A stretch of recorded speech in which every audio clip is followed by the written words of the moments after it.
आदिल जी, productivity बढ़ाने के लिए, ठीक है, हमेशा बीच में मत बोलिए ना। Shweta ji, please tell him not to intervene when he speaks. I do not intervene. Now it is my turn, he will not intervene. Please tell him. देखिए, बात ये है कि तुष्टीकरण की राजनीति चल रही है, तो इन्हें कोई आपत्ति नहीं है। जितने बेनिफिट्स अल्पसंख्यकों को इस देश में दिए गए हैं, किसी और देश में नहीं है। इनके पास वोटिंग के अधिकार है इस देश के अंदर। माइनॉरिटी का व्यक्ति हमारे देश में राष्ट्रपति बनता है। बातें कर रही है साध्वी जी, वोटिंग का अधिकार ऑफ कोर्स होगा, देश के हर नागरिक को है, इसमें कुछ स्पेशल नहीं है। नहीं, इसमें कुछ स्पेशल नहीं है। वोटिंग का अधिकार देश के हर नागरिक को है, बिल्कुल है संविधान के हिसाब से, इसमें कोई बात नहीं है। लेकिन हाँ, you are not getting my point. ये वाली बातें क्यों नहीं बोलते हैं? ये हमेशा गलत बातों पर ही क्यों? ठीक है, मैं उनसे जवाब लेती हूँ। ठीक है, मैं उनसे जवाब लेती हूँ। आदिल जी, जब आपको कुछ स्पेशल मिलता है, कुछ अधिकार मिलते हैं, कोई एक मुस्लिम कंट्री बता दो। ठीक है, मैं उनसे जवाब देती हूँ साध्वी जी। आदिल जी, जब आपको मजहबी आधार पर कोई स्पेशल मिलता है सब कुछ, तब तक आपको सब अच्छा लगता है, तब आप ये बात कहते हैं। और जब आपको लगता है कि कोई भी ऐसा अधिकार जो फिर हर धर्मों के लिए समान हो, फिर चाहे हम यूसीसी की बात करें, फिर चाहे हम 3 तलाक की बात करें, किसी भी इस तरह के कानून जिसमें देश के हर नागरिक के लिए, फिर चाहे वो किसी भी धर्म का हो, समान कानून हो, वहां पर आपको लगता है आपको टारगेट किया जा रहा है। मतलब आपको हमेशा सब कुछ अच्छा मिलता रहे, आपके हिसाब से मिलता रहे, तो बहुत सही है। Right, this is my point Shweta. ठीक है, जवाब ले लेती हूँ आदिल जी। ठीक है मैडम, आजादी के 75 साल हो गए, उससे ज्यादा हो गए, और हमने Sachar commission, Ranganath Mishra commission, Kundu commission, Mahmoodur Rahman report में साफ दर्शाया है कि अल्पसंख्यकों की स्थिति दलितों से बदतर हुई है। यही हम लोग को शगुफा दिया गया, अवतार पार्टी दिया गया, गमछा उड़ाया गया और कुर्बानी कराया गया।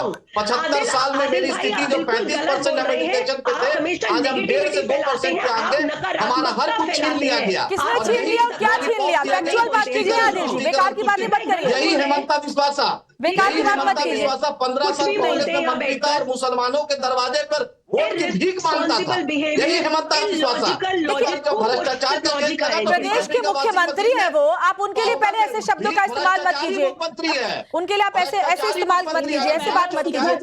ठीक है, चुने हुए जनप्रतिनिधि है वो। मैं आती हूँ आपके पास, मैं आती हूँ आपके पास, प्रेम जी के पास भी आती हूँ, और विनोद बंसल साहब के पास भी।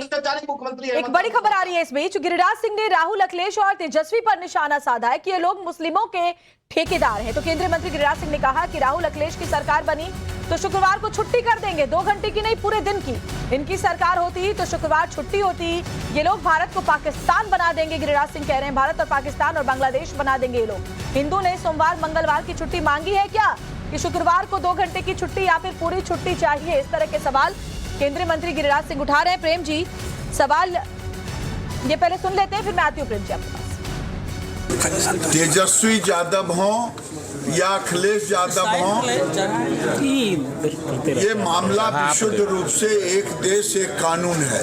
ये लोग मुस्लिम के ठेकेदार हैं, वोट बैंक के ठेकेदार हैं तेजस्वी यादव। इनका राज आएगा तो ये भले पूरे बिहार में, पूरे उत्तर प्रदेश में शुक्रवार को छुट्टी घोषित कर देंगे। मैं जानता हूँ अगर ये राहुल गांधी, तेजस्वी यादव, अखिलेश की सरकार आगे बनेगी तो भारत को ये पाकिस्तान बना देंगे और बांग्लादेश बना देंगे।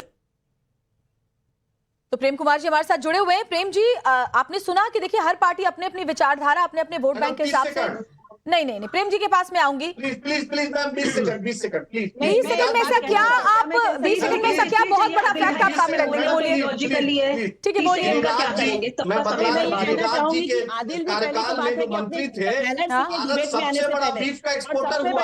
ठीक है, तो गिरिराज जी मंत्री थे, सबसे ज्यादा बीफ का उत्पादन गिरिराज जी के हुआ है। और आज गिरिराज जी इतनी बड़ी बात बोल रहे हैं बीफ एक्सपोर्ट पे, बताइए गिरिराज जी का क्या स्टैंड है? अच्छा, सबसे बड़ा बीफ का एक्सपोर्टर भारत बना है, यही गिरिराज जी, यही मोदी की सरकार में बना है।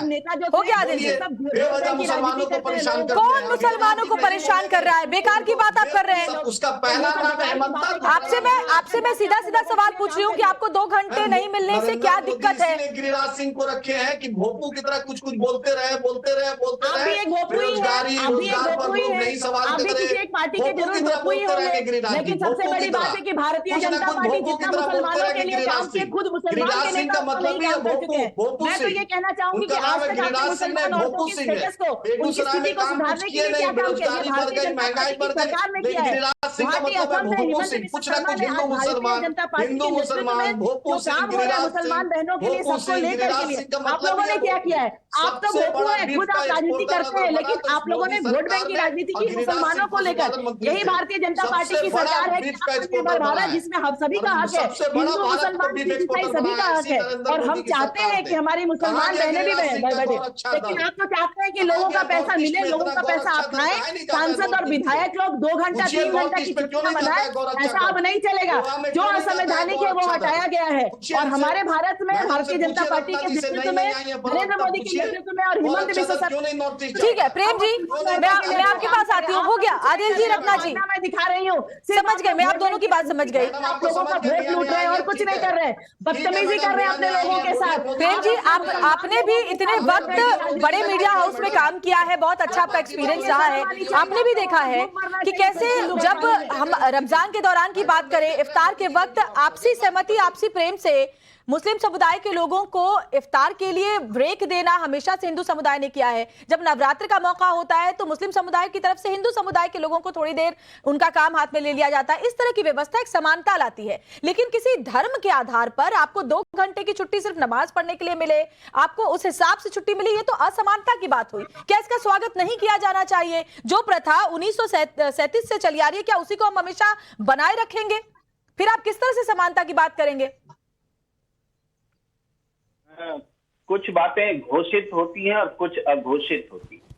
जो नमाज के लिए 2 घंटे की छुट्टी है वो घोषित तौर पर रही है, लेकिन अघोषित तौर पर भी बहुत सारे प्रचलन में चीजें होती हैं।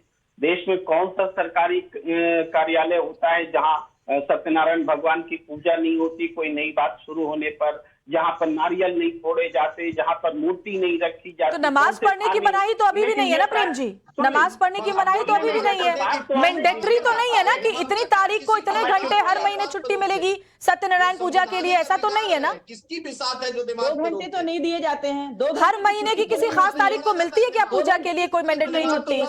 मैडम अब लोगों का टैक्स लेकर विधायक और सांसद के लिए है, घंटे लेकिन वो लोग चले जाएंगे। ठीक है, प्रेम जी को जवाब देने दीजिए।